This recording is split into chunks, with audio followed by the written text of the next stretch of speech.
Hello Maya, welcome to cine Puchakaya. ఇప్పుడు మన review పోయే వెబ్ సిరీస్ నేమ్ వచ్చేసరికి కురుక్షేత్రం. ప్రెజెంట్ అయితే ఇది నెట్ఫ్లిక్స్ లో స్ట్రీమ్ అవుతుంది. తెలుగు లాంగ్వేజ్ లో కూడా అవైలబుల్ గా ఉంది. తెలుగు డబ్బింగ్ వచ్చేసరికి చాలా బాగుంది. ఈ సిరీస్ ఏంటంటే బేసికలీ కురుక్షేత్రం గురించి ఉంటది. అంటే కురుక్షేత్రం ఎలా స్టార్ట్ అయింది అలా ఉంటది. ఇంకా ఈ సిరీస్ ఒక ఐఎండిబి రేటింగ్ వచ్చేసరికి 7.7 ఉంది. ఈ వెబ్ సిరీస్ అయితే టోటల్ గా యానిమేషన్ తో ఉంటది. నార్మల్ గా యానిమీ టైప్. ఇంకా ఈ సీజన్ 1 మొత్తానికి వచ్చేసరికి 9 ఎపిసోడ్స్ ఉన్నాయి. ఈ వెబ్ సిరీస్ వచ్చేసరికి దీనికి సెకండ్ సీజన్ కంటిన్యూషన్ ఉంది. అదైతే ఒక 9 ఎపిసోడ్స్ అంటూ ఉంటాయి. అంటే ఈ ఫుల్ సిరీస్ మొత్తం మీద ఏంటంటే 18 క్యారెక్టర్స్. 18 క్యారెక్టర్స్ మొత్తం మీద ఒక్కొక్క ఎపిసోడ్ వచ్చి ఒక్కొక్క క్యారెక్టర్ తో స్టార్ట్ అవుతా ఉంటది. ఈ షో అంతా మాకెందుకు మామ, ఈ సిరీస్ ఎలా ఉంది ఒక్క ముక్కలో చెప్పమంటారా? నాకైతే పర్లేదు, నచ్చింది. అంటే ఈ సిరీస్ స్టోరీ అనేది స్టార్టింగ్ ఫస్ట్ ఎపిసోడ్ ఏంటంటే కురుక్షేత్రం దేని విధంగా స్టార్ట్ అవుతుంది, అసలు స్టార్ట్ అవ్వడానికి కారణం ఏంటి అనేది చూపిస్తారు. సెకండ్ ఎపిసోడ్ నుంచి ఏంటంటే కురుక్షేత్రం డే 1 నుంచి స్టార్ట్ అవుతూ ఉంటది. ఇంకా అక్కడి నుంచి ఎపిసోడ్స్ ఏంటంటే కొంచెం రేసీగా వెళ్తూ ఉంటాయి, కొంచెం ఫాస్ట్‌గా. ఈచ్ ఎపిసోడ్ అంటే ఒక్కొక్క ఎపిసోడ్ వచ్చేసరికి నియర్లీ 20 మినిట్స్ టు 25 మినిట్స్ అలా ఉంటది. బేసికలీ వెబ్ సిరీస్‌లో ఏంటంటే మాక్సిమం వాళ్ళు ఉన్నది ఉన్నట్టుగా చూపిచ్చారు. ఇంకా చాలా వరకు ఏంటంటే లేనిది కూడా చూపిచ్చారు. ఆ డిఫరెన్స్ అనేది చాలా ఉండదు. అంటే ఒరిజినల్ మహాభారతం అయితే కాదు. ఇది కొంచెం వాళ్ళు కలిపినట్టుంది కొన్ని కొన్ని సీన్స్ అయితే.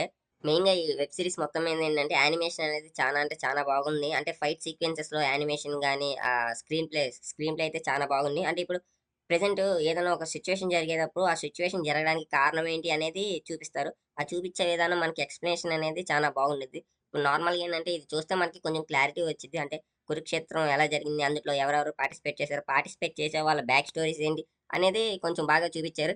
కానీ ఏంటంటే అందులో కొన్ని వరకు నిజాలు ఉన్నాయి. కొన్ని వరకు అబద్ధాలున్నాయి. అదేంటంటే కొంచెం డీవియేట్ అయ్యేటట్టుంది ఒరిజినల్ ట్రూత్ నుంచి.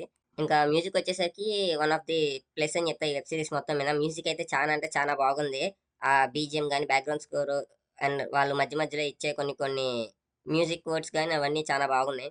ఈ యానిమే మొత్తం మీద పాజిటివ్ విషయం ఏమన్నా ఉన్నాయంటే కొన్ని కొన్ని సీక్వెన్సెస్ ఉంటాయి. ఆ సీక్వెన్సెస్ చాలా బాగా డిజైన్ చేశారు. అంటే ఇప్పుడు అర్జునుడికి కృష్ణుడు గీత బోధించే సిట్యుయేషన్ అదంతా బాగా డిజైన్ చేశారు. అలాగే కొన్ని కొన్ని సిట్యుయేషన్స్ ఉన్నాయి. ఆ సిట్యుయేషన్స్ అన్నీ చాలా బాగా ఇంప్లిమెంట్ చేశారు. కానీ ఏంటంటే కొన్ని కొన్ని క్యారెక్టర్స్ యొక్క కవర్ స్టోరీ అనేది కొంచెం ఆర్గానిక్‌గా ఉంది. అంటే నార్మల్‌గా మనం చూసేదానికి ఇది కొంచెం భిన్నంగా ఉంది. అలాగే ఏంటంటే ఒక ఫైట్ ఉంటది. ఆ ఫైట్ కూడా కొంచెం మనం విన్నదానికి దీనికి చానా అంటే చానా తేడా ఉంటది. ఈ యానిమీ ఏంటంటే నెట్‌ఫ్లిక్స్ వోడు అడాప్ట్ చేసి రిలీజ్ చేశారు ఈ సీరీస్‌ని. కానీ ఇది సరింగా అడాప్ట్ చేయలేదనుకున్నా. అంటే మాక్సిమం చాలా వరకు కొన్ని తెలియని సిట్యుయేషన్స్ అనేవి పెట్టారు. అలాగే మినిమమ్ కొంచెం తెలిసినవి కూడా పెట్టుంటే బాగుండు. మెయిన్ ఏంటంటే ఇందులో డబ్బింగ్ అనేది చాలా బాగుంది. నేనైతే తెలుగు లాంగ్వేజ్‌లో చూసా.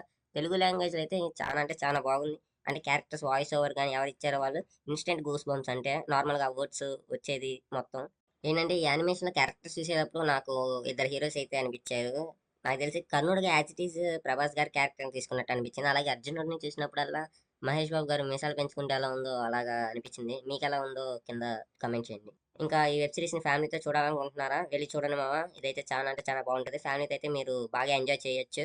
ఒకవేళ మీరు ఈ వెబ్ సీరీస్ చూసుంటే అదే ఐ మీన్ ఒకవేళ మీరు ఈ యానిమీ చూసుంటే మీకెలా అనిపించిందో కింద కామెంట్ చేయండి. And thank you for watching this video.